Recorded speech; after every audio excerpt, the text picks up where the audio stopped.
Hey guys, we're back with a couple more trip reports coming off of Arrowwood.com. I wanted to go over one about DMT and then one about 5-MeO DMT, which is a close analog, and some people report that it's more intense than DMT somehow, and that the trips aren't generally as positive as DMT. So yeah, let's get into these two stories, starting with the DMT one.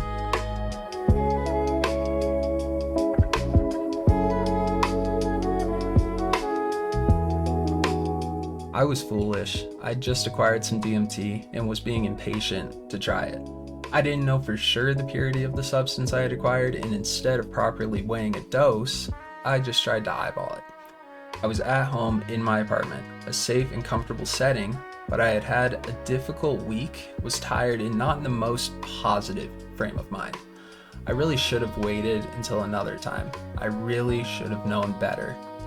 I took the DMT by sandwiching it between two layers of dried mint leaves in the bowl of a glass bong, filling the bong with smoke and taking it in one single hit, which I held in as long as I was able to. I've read the following back to myself a couple of times, and it doesn't really come close to describing what this experience was actually like, or how utterly overwhelming the feelings of terror and dread were. There are huge bits missing because I just don't know how to describe them, or quite where they would fit in, but it's the best I can do. I laid back on my couch, waiting for something to happen. For a moment, I thought I had failed to get a strong enough dose to experience anything, but very shortly, I felt a warm, glowy type feeling and started to perceive some interesting fractal type visuals. However, I was still very much in what I normally think of as reality at this point. Just as I began to think that this was as far as this experience would go, things changed suddenly and drastically. First, I felt my body instantaneously and completely disintegrate into an unknowable number of infinitesimally small particles. Then, the walls of the room I was in rapidly expanded and blasted away. I know I had broken through. I felt excited, happy, and euphoric. This did not last though. As the walls of my room vanished away, I caught a glimpse of and was briefly inside of a vast purple-colored dome-like structure covered in fractal patterns. It felt like a beautiful and safe, if somewhat overwhelming, place to be. For some reason, I tried to speak. I don't recall what I wanted to say, but remember saying cup and being confused that this was not the word I intended to say, and I was instantly ripped away from it. Looking back, there was a clear sense that my being torn away was a direct result of my attempting to speak, although I didn't acknowledge this at the time. I'm not able to clearly recall what the place I found myself in was like. I remember very briefly seeing the wall of my room again before a vertical white plane covered it with a regular pattern of clearly defined black dots slammed across in front of it, from one side, then from the other side, and then closed in on me. What little visual experience I had had after that was incomprehensible and indescribable. I remember seeing the dot planes a few more times and know that I experienced other things in between seeing those, but I was unable to recall those things in any meaningful way. Throughout all of this, there was an overwhelming loud sound which continually got louder. I remember experiencing complete terror and feeling that this was not at all the right place for me to be, that something was very, very wrong, and that I had made an awful mistake in taking this journey. I believed, with no doubt at all, that I had died. I remember feeling that there was some kind of consciousness or entity in that place, although I never saw it, which it seemed to have pulled me there and wished to keep me there. It wasn't exactly malevolent, but it seemed to be enjoying or benefiting from my fear in some kind of way. At this point, I began to quickly forget how I had come to this place, then who I was, then what concepts like who, I, and where even were, until I no longer existed. The thing that used to be me kept trying to speak, although it had no concept of what speech or language were, or what it was trying to do, or why. The other entity in this place seemed to be trying to devour and consume the non-me into itself. At this point, I remember non-me feeling only two things: complete, dreadful, all-consuming terror, and a desperate desire to grasp hold of some kind of idea of what I now know as, but was completely alien at the time, self. For what was an unknowable amount of time, at once seeming like mere moments, and at once an eternity, non-me struggled to grab a hold of an idea it did not understand. This was inscrutably difficult. Initially, non-me couldn't even conceive of what an idea was, never mind develop a specific one. But eventually, after what felt like an eternity of desperate mental grasping, non-me was finally able, with great effort, to say a single word. I don't know how many times non-me said this before progressing to I am, but it seemed uncountably huge. I am. This went on for a long while, my sense of self slowly returning. The entity, if there was such a thing, didn't seem to wish me to leave, but also no longer appeared interested in trying to stop me. A rectangle appeared and resolved into a calendar on my wall. Other familiar objects in my room resolved themselves one by one. I felt my body again. There were walls, a door, and I was on a couch. However, everything was still distorted, and I still did not know who or what I was. I am, went on for some time until suddenly the epiphany came, and I recalled my name. I am Andrew. I am Andrew. I was instantly back in reality and realized that I was triumphantly screaming this out as loud as I possibly could. I felt confused and bewildered for some time after that. Eventually, I got up to look at my clock. It took me a while to recall what time was or meant, but once I did, I could tell that this experience had taken roughly 15 minutes. It had felt like an eternity. The effects didn't fully wear off for another half hour. My vision was being distorted and my thoughts disjointed, but mainly being, I'm never fucking doing that again. I felt confused and anxious for hours afterwards and barely slept that night. Ultimately though, despite being horrible and not something I wish to repeat, I think this has been a positive experience. The main thing I've taken from this is a very strong sense of my own mortality and of how unaware I was of it before, despite thinking otherwise. And also a renewed feeling of how fortunate I am to have this existence, of who I am, and of how glad I am to be who I am. I've been taught a hard, harsh lesson and already have a strong sense that I will grow from it. I can't categorically say that this will be my last visit to hyperspace. I'm deeply intrigued by the dome place I briefly saw before being taken away to whatever that was. But I think that it will be a great many years before I feel mentally grounded enough to venture there safely, if I ever do. While I'm glad of what I experienced last night, I do not ever want to go to that place again.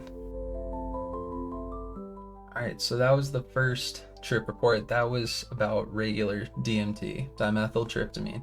And it sounds like this guy here ended up breaking through what a lot of people call the waiting room of DMT.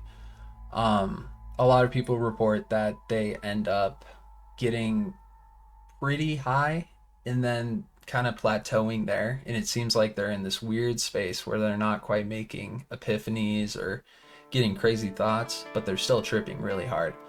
And it sounds like this guy actually made it past that in a process called breaking through, and that ended up giving him all these terrible, horrifying thoughts. Let's get started with the 5-MeO DMT trip report and see if it's a little bit crazier. Before last night, I had taken 5-MeO DMT only once before, 10 milligrams through a glass pipe. The experience was remarkable. I was overwhelmed by the intensity of the sensation, but that was the extent of the trip, an unbelievably intense physical feeling. For the 10 minutes it lasted, my mind was clear and I was unafraid.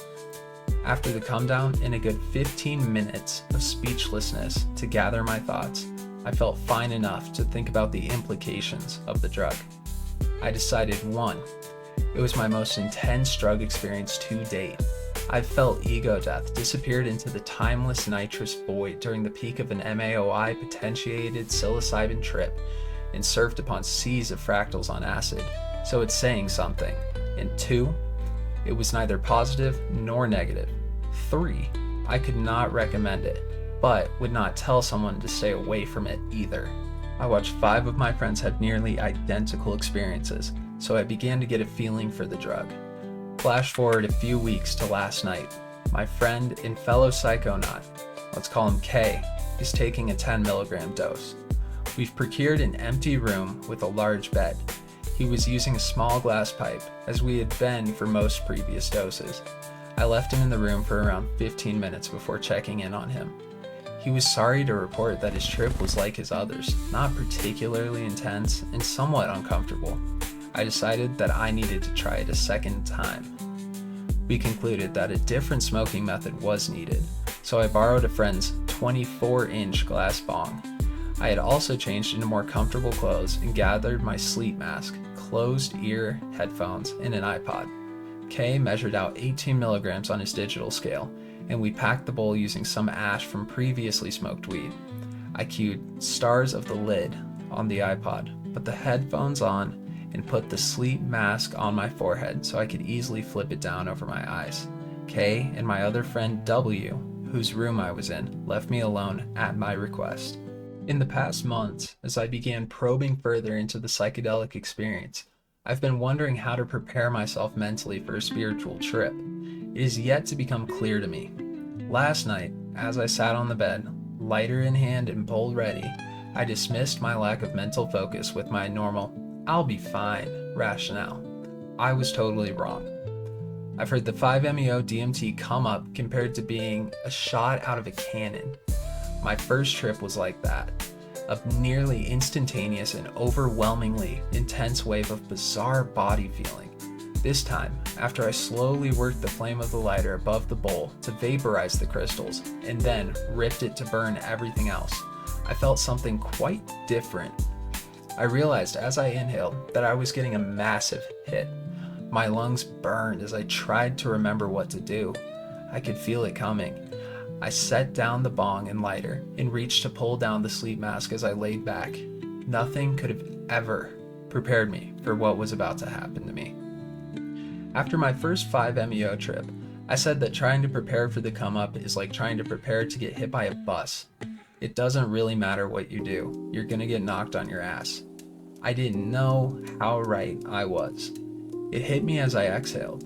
I have no idea how much smoke came out of my lungs because I was already in another dimension. The only thing I can compare it to is nitrous. I love nitrous, love the intensity, the euphoria, the endless void of darkness and frequency the world becomes on it. If you know the first few seconds after you exhale nitrous, the first 3 or so seconds of 5-MeO DMT were similar. But unlike nitrous, the rapid acceleration of intensity didn't stop. I was shot out of a cannon. I was dropped out of an airplane. I fell into what I can best describe as pure intensity. There was no self, nothing to separate me from the sensation. It was overwhelming, unstoppable, uncontrollable, and after the first few moments, horrifying. I could only tell time by varying levels in the amount of suffering I was enduring. I had no thought, no intention, other than what was happening needed to stop. The fear grew and intensified just as the original feeling had. Have you ever been on a roller coaster and right as you reached the peak before the giant drop, felt that terror and regret, that "I want off this ride now" feeling? This was akin to that, but I felt it as much as a human being could possibly feel it.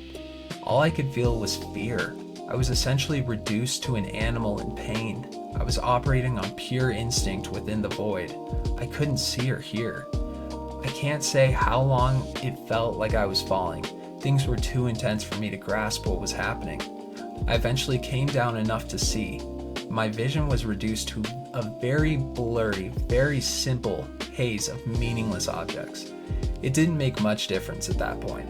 Started to try to make sense of what was going on, and instead of the pure feeling I had before, I began to detect other, more specific feelings.